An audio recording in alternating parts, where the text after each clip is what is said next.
یہ ہے New Zealand, Pacific ocean کے بالکل ساؤتھ میں، آسٹریلیا سے قریباً 4000 کلومیٹر دور، دنیا کا دوسرا سب سے پیسفل کنٹری۔ انڈیا اور پاکستان میں رہنے والے زیادہ تر لوگ میری طرح نیوزی لینڈ کو کرکٹ کی وجہ سے ہی جانتے ہیں۔ برینڈن میکلم، راس ٹیلر، ڈینیل وٹوری، میں تو نیوزی لینڈ کو انہی کی وجہ سے جانتا تھا۔ پر نیوزی لینڈ دنیا میں بہت زیادہ مشہور ہے، خاص کر اپنی بڑی بڑی ماؤنٹین رینجز، خوبصورت لیکس اور ہائی کوالٹی آرگینک فوڈ کی وجہ سے۔ آپ میں سے کچھ لوگوں کو شاید یہ آلریڈی پتا ہوگا کہ مشہور movie lord of the rings کی شوٹنگ بھی نیوزی لینڈ کی انہی خوبصورت وادیوں میں ہوئی تھی۔ نیوزی لینڈ کا موسم بالکل یوکے کی طرح ہے، ہلکی سی گرمی، لانگ ونٹرز اور اچھی خاصی بارش، مگر اس کے باوجود نیوزی لینڈ کی پاپولیشن یوکے کی پاپولیشن کا 7% بھی نہیں۔ اگر آپ نیوزی لینڈ کا یہ میپ دیکھیں تو آپ کو نظر آئے گا کہ قریباً 80% نیوزی لینڈ بالکل خالی ہے اور وہاں کوئی نہیں رہتا۔ نیوزی لینڈ کی 70% آبادی ادھر نارتھ میں رہتی ہے اور نارتھ کی بھی 50% آبادی اس ایک شہر آکلینڈ میں رہتی ہے۔ اتنا زبردست موسم، خوبصورت سینری، لو کرائم ریٹ اور ہائی سٹینڈرڈ آف لیونگ کے باوجود 80% نیوزی لینڈ خالی کیوں ہے؟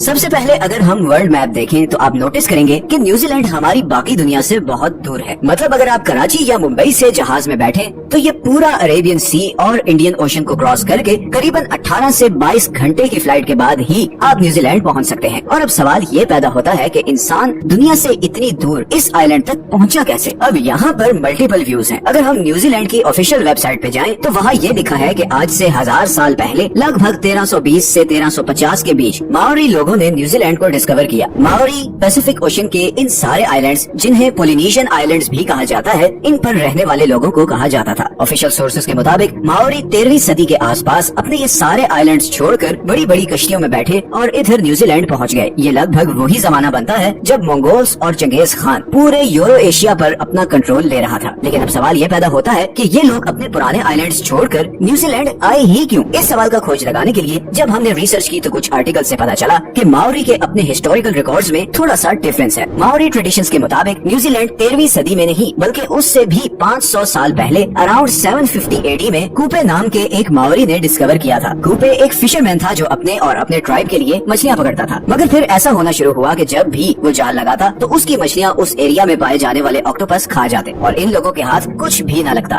اب کیونکہ ان لوگوں کا مین فوڈ سورس تھا ہی مچھلی، تو کافی پرابلم کریٹ ہونا شروع ہو گئی اور اس کا حل یہ نکالا گیا کہ کوپے اور اس کے کچھ ساتھی سمندر میں جا کر کسی اور آئی لینڈ کی کھوج لگانے کی کوشش کریں گے جہاں پر کھانے پینے کی اچھی خاصی سپلائی ہو۔ اسی کھوج میں کوپے اپنے ساتھ 20 سے 25 آدمی لے کر پیسیفک اوشن میں اتر گیا۔ کچھ دن کے سفر کے بعد ہی انہیں بڑے بڑے پہاڑوں والا ایک آئی لینڈ نظر آیا۔ یہ نیوزی لینڈ تھا، سی فوڈ، بھیڑ بکریوں اور پھلوں سے مالا مال آئی لینڈ جس پہ اور کوئی دوسرا انسان نہیں تھا۔ یہ کوپے اور اس کے ٹرائب کے لیے پرفیکٹ جگہ تھی۔ کوپے نے اپنے چند ساتھیوں کو واپس پولینیشین آئی لینڈز بھیجا تاکہ وہ باقیوں کو اس آئی لینڈ کی خبر دیں اور اس طرح نیوزی لینڈ پر ماوری لوگ آباد ہونا شروع ہوئے۔ 17ویں صدی تک ماوری لوگ سکون سے نیوزی لینڈ میں رہتے رہے اور دنیا سے دور ہونے کی وجہ سے نہ ان کی کسی سے کوئی دشمنی تھی اور نہ ہی کسی سے کوئی خطرہ، مگر یہ سب بہت جلد بدلنے والا تھا۔ یہ وہ وقت تھا جب ویسٹرن نیشنز اپنی طاقت کو بڑھانے کے لیے پوری دنیا میں پھیل رہی تھی۔ ایکسپلوررز کو بھیجا جا رہا تھا کہ وہ آئی لینڈز، کنٹریز اور کانٹیننٹس ڈسکور کریں جن پہ قبضہ کر کے یورپین کنٹریز اپنی پاور بڑھا سکیں۔ اسی سلسلے میں ایک Dutch explorer Abel Tasman Pacific ocean کے ساؤتھ میں کسی کانٹیننٹ کی کھوج میں نکلا، بیکاز اس وقت یورپینز کا خیال تھا کہ اس حصے میں کوئی کانٹیننٹ ضرور ہوگا اور اگر ایسا ہوا تو وہ یورپین کنٹریز کے لیے بہت سی اپرچونٹیز کے دروازے کھول دے گا۔ 1642 میں ٹاسمین نے نیوزی لینڈ کو ڈسکور کیا، مگر اس نے جب وہاں اترنے کی کوشش کی تو اس کی ماوری لوگوں کے ساتھ زبردست خونی لڑائی ہوئی اور مجبوراً اسے بھاگنا پڑا۔ پھر 1769 میں ایک برٹش آفیسر جیمز کک اسی کانٹیننٹ کو ڈھونڈتا ہوا نیوزی لینڈ آ پہنچا۔ ایک دفعہ پھر جیمز کے فوجیوں اور ماوری لوگوں میں زبردست لڑائی ہوئی اور اس میں کئی ماوری چیف بھی مارے گئے۔ جیمز کو واپس جانا پڑا، مگر اس بار اس نے نیوزی لینڈ اور اس سارے سفر کا ڈیٹیلڈ میپ بنا لیا اور اسی میپ کے تھرو پھر 18ویں صدی میں